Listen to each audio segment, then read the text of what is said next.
Well, just finished hauling all of these sheets of wire all the way from out of the trailer. Back when we borrowed the movable construction panels, the horses stretched out a bunch of the wire, and so we ended up having to pay to replace the wire, and then we just took the stretched out wire home because it would have just gone in the dumpster. And I'm like, well, we can make stuff out of that.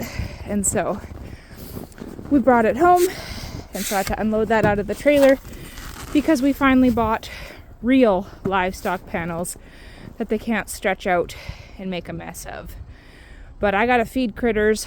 The horses are out of hay, so the tractor is warming up. You can not see the exhaust, but the tractor's warming up. It's like almost minus 20. I think it's like minus 18 right now. Feels like minus 28. So I'm gonna pitch the goats some feed, which they are all hunkered down in their shelter, trying to stay warm. And so we are going to try and feed everybody, and then I'm gonna have to put a new bale out for the horses and get them fed yet this morning. Hey, you girls. How are you? So cute as always. I know it's chilly out here.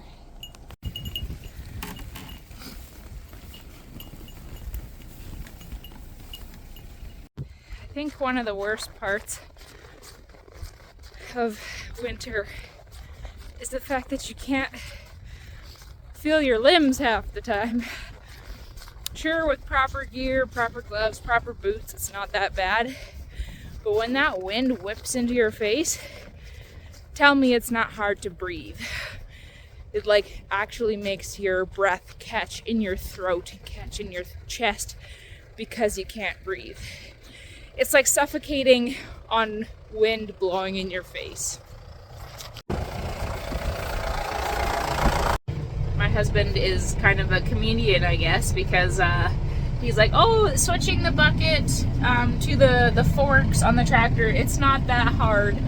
And I'm like, I know it's not that hard because I've done it before, but I couldn't even see through barely see through my windshield, and the hydraulics are not responding properly. So that's been fun. This is my visibility here, and I had to aim to get the forks on the right pegs on the loader here, whatever you want to call it. And then on top of that, it's so cold that the hydraulics are not working properly, and I'm trying not to run into the fence. Go, little tractor. The hydraulics are not working properly because it's so cold. So when I move this to make it go up, even when I put this back to like the normal position, it still keeps trying to go up, even though I've told it to stop. So there is some major lag in this situation, in this setup here, and now I've got to try to get a bale off the top. See, watch this. And when I stop, that sucker still goes forward until I give it a little jam forward. So we gotta straighten out my tines. Uh-oh. Stop. The side to side is not working apparently. Why is it not working? Come on. Uh-oh. It'll work tilting up, but it's not tilting. Ah! This is a problem. It's very, very slow. Very, very slow. Maybe we can get it to work yet. We're getting places. I think we got it. We're gonna see if this is tall enough. No, not quite. Okay. Let's do this. Stop going up. Nope. Step. Oh. Tricky, tricky business.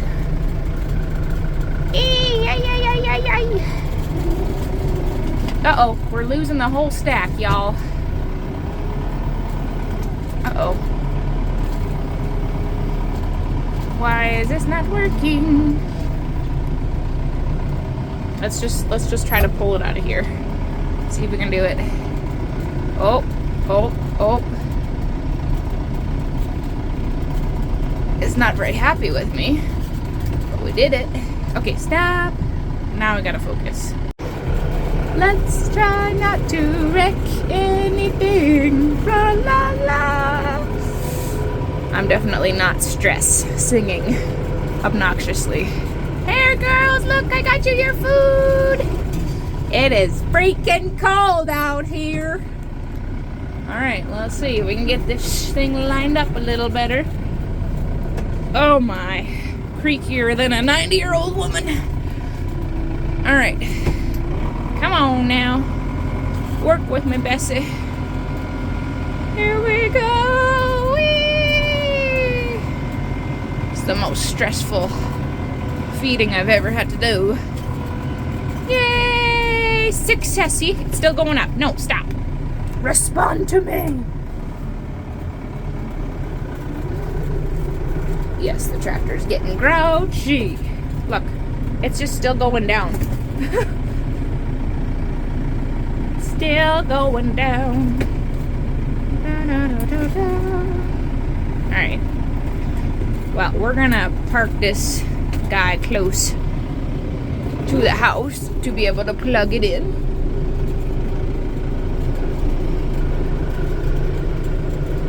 Uh-oh, I hit the wood pile. This is another reason why I don't like winter, because there's hidden stuff in the snow. This is when people unsubscribe to my channel, when they find out how weird I really am.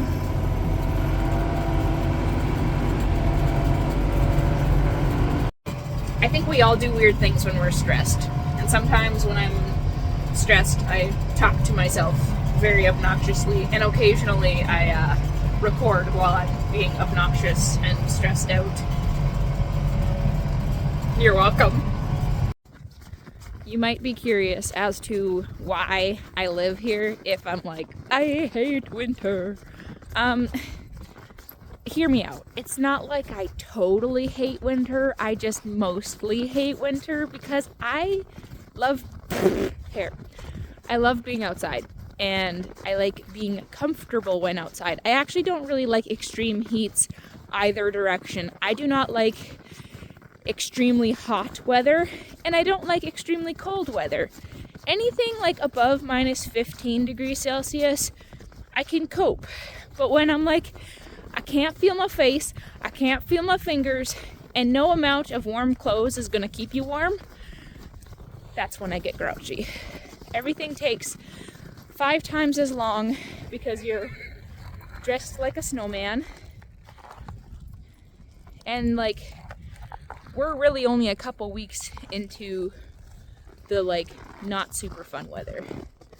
So we've got the rest of November, all of December, all of January, all of February, and pretty much all of March. And then April, it is not uncommon to have a lot of snowstorms still in April. Things do start to melt and get muddy in April, but it's like rain, snow, freezing, melting, all of that fun stuff.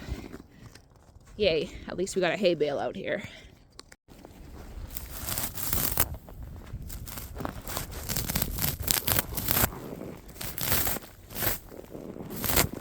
We will see how lovely this hay bale is, I suppose. Okay, cut all this net wrap off.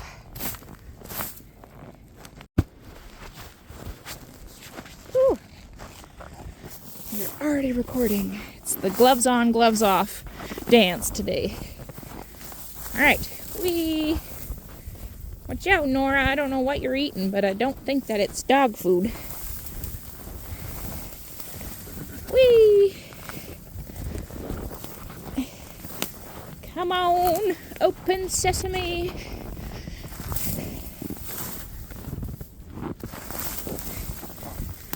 Wait.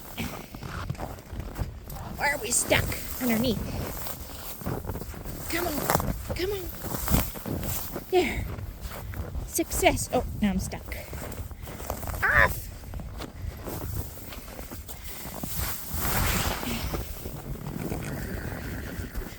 Add to the junk pile for now. Hey, you guys. Breakfast time. My fingers are now at the numb place in chilliness. We've got some shivering happening here from Miss Jitterbug. I will keep an eye on her today. I don't see any of the big ones shivering. Nope. You're good, you're good. How's Miss Ladybug doing? Ladybug's got some shiveries. Keep in mind that this is their first meal, which it was unfortunately a little bit late just because I had tractor trouble. So I'll check on them once they've got some food in their bellies. But nobody's lethargic or anything. Still retaining body heat. They do shiver sometimes. If we've got some extreme shivering going on, then it's time to get concerned. But today is the day that we are getting panels, and we are going to create a pen here. We're going to bed down their shelter really well. I would like to close off a bit of the front as well, just to provide even more shelter out of the wind. And then they're going to get extra food, have access still to that same warm automatic water trough, and then just get all the extra loves and soaked feed and all of that stuff, so that these big guys can't keep stealing from them. Raven, you got a nice little hay blanket on your back. Hey, you guys. All right, puppies. The nose drippage is real. Everybody's cold. I'm shivering. The goats are shivering when they're out eating and they're not snuggled into their shelter.